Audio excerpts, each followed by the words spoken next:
Last week, we asked our viewers, would a Veteran Affairs entity working inside a VA medical facility discriminate against disabled veterans? You'll have your answer at the end of this news segment, but first, a little background coupled with some education. I'd like to pay for this food and would also like to get the refill price for this cup, please. I'm sorry, sir, but we are only allowed to give the refill price if you are using our Veterans Canteen cup. If you are refilling or using your own cup, you need to pay the full price for that cup. IFF received a lead for a news story where a veteran complained that the VCS canteen, or the cafeteria, located inside Audie L. Murphy VA Hospital was discriminating against disabled veterans. The veteran's complaint was that in the third week of February 2017, he wanted to get a refill soda from the soda fountain. His complaint was in regards to his being denied this even though he was in a VA-provided wheelchair, which had a VA-provided cup holder and even a VA-provided cup. He could not believe that he was being denied the refill price in a VA facility even though the chair and the cup holder were provided by the Audie Murphy Prosthetics Department and the cup was provided by the VA hospital. He asked the female manager on duty why this was and was informed that it's company policy. He asked to speak to a senior manager and was told that he was out of town but would call him in about 2 weeks. The veteran stated this was unacceptable and he left his name and number, stating he wasn't going to wait that long. He didn't have to. The next day, a female manager called and left a message for him to call. He called back on February 23rd, and a male voice answered the phone and identified the female manager by name. The veteran left a message for the female manager to call him back. He never received a call, so he called back again on February 28th and March 9th and stated he never heard back. He contacted IFF and we called on March 14th and we received no call back either. We attempted to speak with the senior manager in person on March 27th, but were told they are unavailable. Finally, on March 31st, the IFF producer met with a female manager at the VCS store office and spoke with her about the problem. She was identified as the senior manager, and the producer recognized her name as the veteran had provided it to IFF. When asked about the refill policy, we were advised it was company policy and they, the VCS staff, were following company policy. When asked what the policy was, the manager either couldn't or wouldn't quote the policy. The IFF producer provided his information and asked that the Public Relations Department for VCS contact him. Having heard nothing from anyone at VCS or the VCS Public Relations Department by April 2nd, IFF went online and sent an email to the Customer Service Department at VCS. In this email, the veteran's email address as well as the manager's name are omitted for privacy reasons. The email stated, "I left a message last week and so did the manager of VCS in San Antonio, Audie Murphy. We are doing a story where a veteran was not allowed to get a refill in a cup provided by the VA that fit in a cup holder attached to a VA provided wheelchair, and the manager stated that this was company policy. We did investigate and found that this policy was either selectively enforced or not enforced at all, and we would like a comment from VCS Media Relations regarding this. 1. What is the exact policy and its intent? 2. Are there exceptions to this policy? Please feel free to return email with a number 2 contact Media Relations after forwarding this email to VCS Media Relations."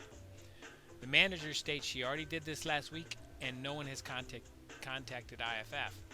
Your response is expected. Failing that, we will move forward with the story without your comment. Thanks in advance for your time. IFF Productions did receive a response from the VCS corporate office that the email had been forwarded to the Media Relations Department at VCS.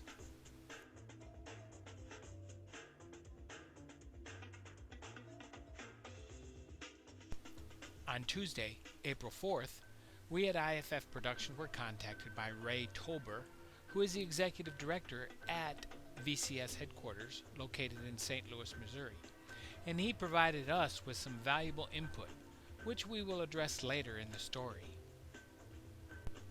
Obviously, the VCS canteens and stores located in most larger VA facilities are income generating to provide a profit for their sponsored programs. In fact, even though VCS is governed by the Veterans Administration, it receives no VA funding whatsoever other than that income that's generated by its own business.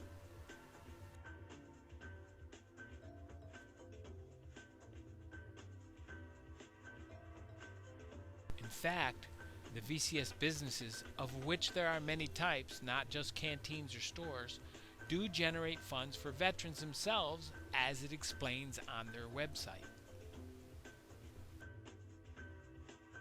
So, with every purchase you help give back to the VA to support veterans rehabilitation events, Fisher House programs, Homeless Veterans Initiative, polytrauma centers, sustainability, and many other programs to improve the quality of life for our nation's heroes. Now that we know what VCS does and why they need to make a profit, and in order to fully understand their perspective in conjunction with the veterans complaint, we need to understand a bit about soda equipment and why they are a profit-driven item. It's very simple. The use of a bag-in-the-box soda dispensing system results in huge profits, which we will explain quickly and painlessly here. Here is a typical soda dispenser that you would see at VCS or other stores and restaurants. It uses a 5-gallon bag-in-the-box which contains the flavored syrup for soda, also known as soda water in the South or pop in the northern parts of the United States. The bag-in-the-box contains about 250 to 350 22 to 32 ounce or a medium to large size drink. Most boxes cost an average of $45. In this matter, the veteran was charged $1.69 for a 32-ounce soda for his VA-provided cup, even though the refill price was to be only 79 cents. Believe it or not, even at 79 cents, stores make a huge profit, as the cost of the soda with a provided cup is only about 16 cents. Without the cup, which would be the case for a refill, the cost would be about 11 cents, leaving 68 cents for profit on each refill, or $1.53 profit even if the cup is provided. So even using the refill price, a person would have to drink 5 32-ounce sodas to have the retail outlet lose money. At the full price that the veteran was charged, he would have to drink 14 32-ounce sodas for the retailer to lose money. Now that we understand how the soda business works, we'll get back to the veterans complaint and VCS's response. As we stated earlier, we did receive a response from VCS, a response that made the veteran we assisted and us very happy. This doesn't appear to be a matter of discrimination at all, but a simple misunderstanding that the manager could have been flexible with the policy when, quote, special circumstances are involved, unquote. As you have seen here, VCS would profit nonetheless from accommodating the veteran's request. In his email to us, Mr. Tabor, the executive director of VCS, stated, "In general, I believe our refill policy is sound. This notwithstanding, there are circumstances where our managers should be making prudent decisions that are more principled than policy-based.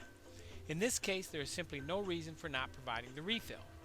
And please accept my apologies for the inconvenience we cause our veteran. Simply saying no is never the right answer, especially when there are, quote, special circumstances involved, unquote." So IFF closes this investigative report with a finding of no discrimination and education for all of us. If you have a story idea, please visit our website at iffproductions.net and let us hear about it. You can also like us on Facebook or subscribe to us on YouTube.